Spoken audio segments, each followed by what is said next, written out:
So it's the 21st century and you want to drastically grow your dental practice. Then why are you still offering in-house financing? There are 3 reasons that we typically hear when we initially walk into a practice.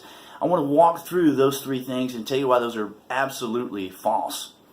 The first one we hear is, Sean, I'm offering in-house financing because I want to increase my acceptance rate. So we'll maybe let them do like a 30% at the schedule and a 30% at the prep and 30% at the seat. If you really are interested in watching your acceptance rate go sky high, then don't collect 30% and then allow the next 30% to stand between the patient and whether or not they show for that next appointment.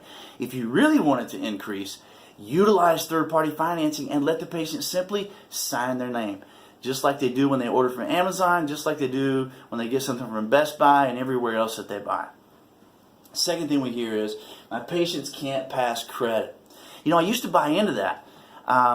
After years of diving in, what I really find is people that say that their patients can't pass credit, they're running an application 1 out of every about 15 times.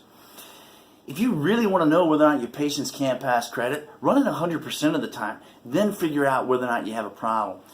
The number that we hear is that about 63% of patients will pass when you run a full application. Our clients are finding that's more like about 74%.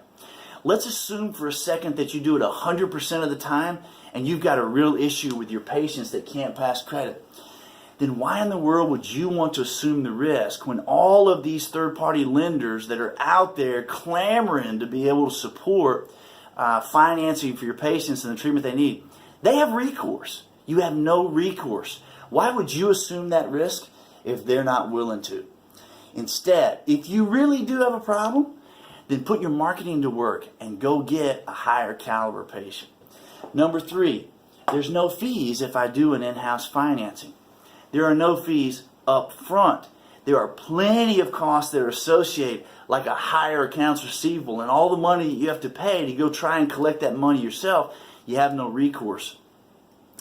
Lost productivity when patients don't show up because there's a dollar amount standing in between them and their next visit. There are so many fees that are associated. Yes, they're not up front, but the cost we found is exponentially higher. If you really want to grow your practice, ditch that in-house financing and don't just utilize, maximize third-party lending and watch your acceptance rate go sky high.